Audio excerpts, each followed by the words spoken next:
नमस्कार दोस्तों, जय हिंद, वंदे मातरम। आप सभी का बहुत बहुत स्वागत है आपके अपने YouTube चैनल एग्ज़ाम ट्रिकी में, जहां पर दोस्तों आज हम बात करेंगे DEd special education first year के जो भी छात्र आईडीडी, एचआई और वीआई से अपना डिप्लोमा कर रहे हैं।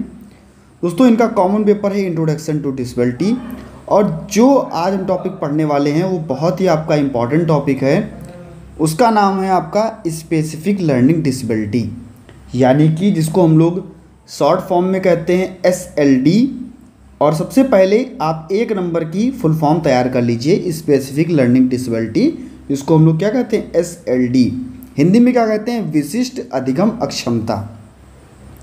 तो भैया अधिगम अक्षमता क्या होती है, परिभाषा क्या है, साथ ही साथ कितने प्रकार की है, संपूर्ण जानकारी हम इस वीडियो में ग्रहण करेंगे। इस वीडियो में मैं आपको चर्चा करूंगा। उसके साथ में दूसरी चीज़ ये है कि जितने भी हमारे भाई बहन यहाँ पर पहली बार हैं, वीडियो अच्छी लगे तो चैनल को सब्सक्राइब करने के बाद में बेल आइकन में ऑल का ऑप्शन प्रेस कर लीजिएगा और सभी मित्रों तक एक बार वीडियो को शेयर कर दीजिएगा। वीडियो अच्छी लगे तो लाइक करना ना भूलिएगा।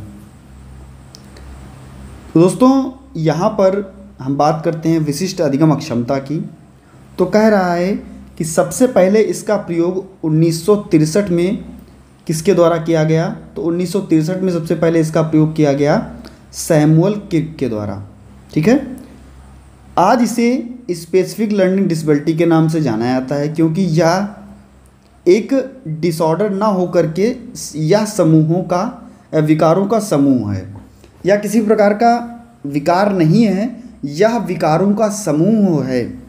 ठीक है, किसी प्रकार का डिसऑर्डर नहीं है, लेकिन एक डिसऑर्डर का एक, यानी कि हम कह सकते हैं कि विकारों का एक समूह है, जिसको हम लोग क्या कहते हैं स्पेसिफिक लर्निंग डिसेबिलिटी। और सबसे पहले 1963 में इसको पहचाना गया, सैमुअल क्रिक ने इसको पहचाना। ठीक है, बहुत इंपॉर्टेंट। और मैं यहाँ पर आपको बताना चाहूँगा, अगर आपको टेलीग्राम ग्रुप से जुड़ना है तो exam tricky for special education आप टेलीग्राम ग्रुप से जुड़ सकते हैं। वहाँ पर आपको ये लोगो जो है लगा मिल जाएगा। लगभग 9.3K का परिवार वहाँ पर आपको देखने को मिलेगा। आगे हम बात करते हैं। कह रहा है कि आसान शब्दों में अगर हम बात करें तो लर्निंग डिसेबिलिटी को दो अलग अलग शब्दों में लर्निंग और डिसेबिलिटी में मिलाकर बनाया गया, यानी कि लर्निंग प्लस डिसेबिलिटी को मिलाकर के लर्निंग डिसेबिलिटी बनाया गया। लर्निंग शब्द का अर्थ होता है सीखना और डिसेबिलिटी का अर्थ होता है सीखने में कमी। ठीक है, यानी कि सीखने की एबिलिटी में कमी। देखिए सीधी सी बात है, लर्निंग यानी कि सीखना, और डिसेबिलिटी यानी कि जो भी क्षमता बच्चे के अंतर्गत है सीखने में, उसमें किसी भी प्रकार की कमी होना, तो ये आपका कहलाता है लर्निंग डिसेबिलिटी। और ये एक प्रकार का डिसऑर्डर नहीं है, ये डिसऑर्डर्स का समूह है। ठीक है, आगे हम बात करते हैं। सीखने की कमी एक न्यूरोलॉजिकल यानी कि तांत्रिक तंत्र से जुड़ी हुई प्रॉब्लम है, जो संदेश भेजने, ग्रहण करने और उसे प्रोसेस करने की मस्तिष्क की क्षमता या योग्यता को प्रभावित करता है। सीधी सी बात है, कोई भी हमको कम्युनिकेशन करनी है, कोई भी चीज़ हमें ग्रहण करनी है, कहीं पर हमें भेजना है, उसकी जो प्रोसेस है, मस्तिष्क की प्रोसेस जो है, उसकी योग्यता है, उसको प्रभावित करता है। यानी कि रिकॉल नहीं कराता, हम जो चीज़ करना चाहते हैं वो नहीं कर पाते सही से। ठीक है, ये देखने को मिलता है। सीखने की कमी से जूझ रहे हैं बच्चों में पढ़ने, लिखने, बोलने और संवेग समझने, गणित के सवाल समझने, फार्मूला को समझने, तर्क करने, समस्या और कॉन्सेप्ट आदि को समझने में समस्या आ सकती है। माफ़ कीजिएगा, थोड़ा तबीयत सही नहीं है।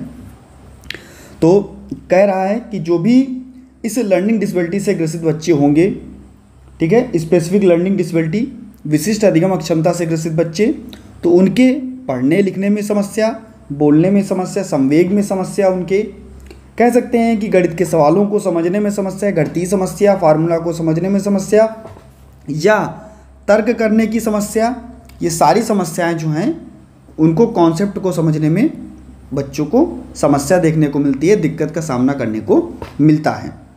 अब हम बात करते हैं सीधे परिभाषा की। तो डेफिनेशन दी गई दोस्तों DSM-4 के अनुसार। ठीक है, डायग्नोस्टिक एंड स्टैटिकल मैनुअल 4 के अनुसार, ठीक है, डी ऐसे लिखा जाता है, ये थोड़ा मिसप्रिंट है, DSM-4, ठीक है। इसके अनुसार क्या कहा गया, यदि कोई व्यक्ति नियमित शिक्षण कार्यक्रम से लाभान्वित नहीं होता, यदि वह सामाजिक रूप से वंचित नहीं है और वह किसी भी प्रकार की दैहिक तंत्रीय दुष्क्रिया का कोई भी स्पष्ट लक्षण प्राप्त नहीं करता, यानी कि कोई भी बच्चा जो नियमित रूप से कार्य कर रहा है, किसी प्रकार से लाभान्वित नहीं है वो, और सामाजिक रूप से भी वंचित नहीं है, समाज में भी एक दूसरे से मिलजुल रहा है, किसी भी रूप से वंचित नहीं है वो, लेकिन उसमें क्या देखने को मिलता है कि उसके अधिगम में जब वो लर्निंग कर रहा है, जब वो अधिगम कर रहा है, जब वो किसी भी चीज़ को याद कर रहा है, तो उसकी विकृति के रूप में उसे चिन्हित किया जा सकता है, ठीक है। तो ये DSM-4 के अनुसार परिभाषा दी गई। इसके बाद में दूसरी परिभाषा दी गई IEDA के अनुसार। ये दोनों फुल फॉर्म आपके लिए बहुत ही इंपॉर्टेंट है।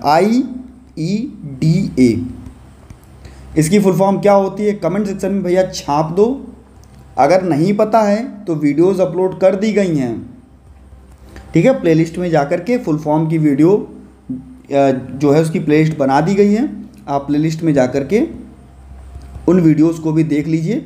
मुश्किल से 2 से 3 वीडियोस में सारा की सारी फुल फॉर्म जो है वो कवर कर दी गई हैं। इसमें कह रहा है कि अधिगम अक्षमता मूल रूप से मनोवैज्ञानिक प्रक्रिया में एक या अधिक विकृति है जो भाषा को समझने, बोलने या लिखने से संबंधित होती है। इसमें सुनने, सोचने, बोलने, पढ़ने, लिखने या वर्तनी संबंधित या गणित संबंधी जो है वो विकृति देखने को मिलती है। इसमें पठनीय विकृति भी देखने को मिलती है। तो ये जो चीज़ें हैं वो आपको IDA के अनुसार कहा गया। अब हम बात करते हैं इनके प्रकारों की। तो प्रकार कौन कौन से होते हैं, देखिए, लर्निंग डिसेबिलिटी के मुख्य प्रकारों में से पहला है आपका डिसलेक्सिया। क्या है, डिसलेक्सिया। अब ये याद करने के लिए, और वेरी वेरी इंपॉर्टेंट लगाइएगा, वेरी वेरी इंपॉर्टेंट, बहुत बार पेपर में आपसे पूछा गया है क्या है डिसलेक्सिया। पहले पढ़ते हैं, फिर अभी आपको हम समझा देंगे, आप कभी भूलोगे ही नहीं, ठीक है। पढ़ने से जुड़ी हुई समस्या, यानी कि शब्दों को रुक रुक कर पढ़ना, आवाज़ में अंतर ना कर पाना, शब्दों का हेरफेर या छोड़ना, शब्दों को पहचानने और पढ़ने में दिक्कत या स्पेलिंग में दिक्कत। कहने का मतलब है पढ़ने में दिक्कत अगर है तो डिसलेक्सिया है। देखिए, हम लोग कहते हैं डिसलेक्सिया, जब हम यहाँ से कुछ शब्द निकालते हैं तो लक्सिया शब्द निकलता है। क्या निकलता है, लक्सिया। अगर हम लोग कहते हैं लक्स, तो कहते हैं लक्स साबुन होती है भैया एक प्रकार की। और अगर बच्चा इस साबुन को लगा करके बैठेगा पढ़ने के लिए तो बच्चा बढ़िया सीख लेगा, किसी प्रकार की कोई रुकावट नहीं आएगी, ठीक है। अगर उसमें डिस लगा देते हैं हम, तो यानी कि बच्चे ने लक्स साबुन नहीं लगाई, यानी कि पढ़ने में उसे जो है अक्षमता देखने को मिल रही है। आप ऐसे याद कर सकते हो, बाकी आपका मन जैसे भी याद करना हो, ठीक है। नेक्स्ट हम बात करते हैं दूसरा प्रकार आपका डिसकैलकुलिया। देखिए, डिसकैलकुलिया, कैलकुलिया यानी कि कैलकुलेशन, और कैलकुलेशन कैसे होती है, जब हम लोग ये करते हैं प्लस माइनस गुणा भाग ये करते हैं। तो गणित से संबंधित कोई भी समस्या, चाहे बच्चा 1 को लिख रहा हो 10, 01 लिखना हो तो ऐसे लिख के, ना कि 10 लिख रहा हो, 6 को लिख रहा हो 9, उनके प्रतीकों को समझने में समस्या, प्लस को कह रहा हो कि नहीं ये गुणा है, भाग देख रहा हो बच्चा तो कह रहा हो नहीं ये तो माइनस है, या उल्टा 2 बनाना। तो ये सारी समस्याएं जो हैं वो देखने को मिलती हैं आपके गणित में। तो गणित के अंकों में हेरफेर, अंकों प्रतीकों को पहचानने में हेरफेर, गणितीय कॉन्सेप्ट संकेतों जोड़ घटाव को गलती से करना, और बाएं व दाएं में फार्मूला याद करने में समस्या। तो ऐसी समस्या आती है डिसकैलकुलिया में, कैलकुलेशन करने में। नेक्स्ट है आपका डिसग्राफिया। देखिए, बहुत नाम से स्पष्ट है, डिसग्राफिया। डिसग्राफिया का मतलब क्या होता है, ग्राफ। यहाँ पर देखिएगा एक शब्द यहाँ पर दिया गया है ग्राफ, और हम लोग कहते हैं ग्राफ हम कहाँ बनाते हैं, तो ग्राफ हम बनाते हैं पेज पर। और पेज पर कैसे बनाते हैं, तो पेन या पेंसिल के माध्यम से हम लोग बनाते हैं ग्राफ, यानी कि लिखते हैं। लिखने से संबंधित जो भी समस्या होगी वो डिस्ग्राफिया के अंतर्गत आएगी, यानी कि लिखने से जुड़ी हुई समस्या, अक्षरों को टेढ़ा मेढ़ा लिखना, वर्तनी से जुड़ी समस्या, पेन को अजीब ढंग से पकड़ना। ठीक है, मालूम हुआ डी को लिखना है तो लिख रहा है भैया बी, उल्टा हमने डी लिख दिया उन्होंने बी, हमने लिखा ए तो उन्होंने कर दिया 9।